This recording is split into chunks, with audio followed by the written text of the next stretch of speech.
Auburn is going to beat Texas A&M when they travel to College Station this weekend, and this is why.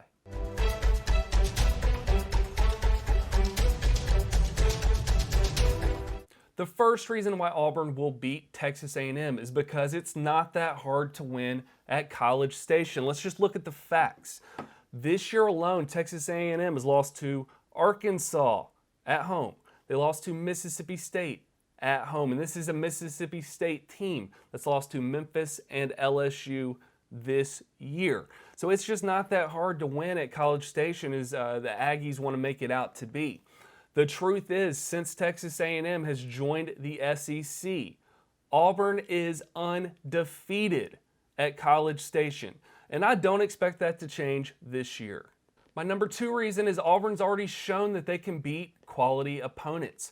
In the past 2 weeks, or really 3 weeks counting the bye week, but the past two games, Auburn has beaten quality ranked teams back to back. They beat Arkansas in Fayetteville, and they just beat Ole Miss at home in Jordan-Hare. So this should not scare Auburn or their fans, our fans, too much because we've already beaten some quality opponents, so what's one more? My number three reason is Auburn has played very well on the road this year. Let's look at the road games we've played so far. First one was at Penn State. This was a whiteout game at night. Penn State was currently in the top 5 at that time. And we showed up. Even though we didn't win, we kept the game close at 28-20. So even though we didn't pull out a victory, a few mistakes kept us from winning the game, but we showed that we can keep up and we can compete on the road. Next, look at what happened at LSU. Auburn has not won in Death Valley since 1999 up until this year. This was a huge win for Brian Harsin, and this was really a victory that he can hold up and say, look what I've already done at Auburn. This is something that hasn't happened in a long time. It hasn't happened in 22 years. So that was a huge victory. And then most recently, Auburn beat a top-ranked team in Arkansas at Fayetteville. So that was another top win. And let's be honest, Texas A&M could not beat Arkansas. My next reason is that Auburn's offense is working as a unit, finally. So everything has started to gel, everything's starting to click, and we're working well as a team on offense. We've got the running game is improving. Tank had, I think, 140 yards, 140 plus yards this past weekend versus Ole Miss. We had Bo's passing percentages, his completion percentages have improved. Look at the past two games we've had.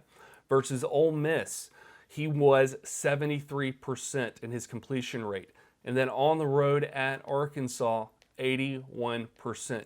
I expect a similar performance from Bo on the road versus Texas A&M. I don't suspect that he's going to have too much of a problem because our receiving game is also improving. The coaches have really made a point to, I think we've already seen it. I think they've made a point to work with our receivers and target people who are actually going to catch the ball. And we're going to continue to see improvement from these guys as we get further into the season. And my final reason why I think Auburn is going to beat Texas A&M is because I don't think they have any truly impressive victories this season other than the obvious one, Alabama. And I just think Alabama is overrated. Alabama's overrated. I think Auburn's going to have a good chance when they play them at Jordan-Hare this year. But you've got the one victory over Alabama that you barely got, which it's impressive, unranked team beating Bama. But at the same time, that's the only victory you have, and you've lost to two inferior opponents, or two opponents you think are inferior. And losing to Mississippi State is just not that impressive. So, you got the win versus Bama, but Bama beat Mississippi State like 49-9. So how are you going to beat Bama and then lose to Mississippi State? I don't know what that's all about, but I'm not that impressed. So I'm not sold on Texas A&M and the Aggies, and I think when Auburn goes down to College Station, they are going to win, and they're going to win decisively, and I can't wait to watch it. Thanks for watching, and I'll see you in the next one.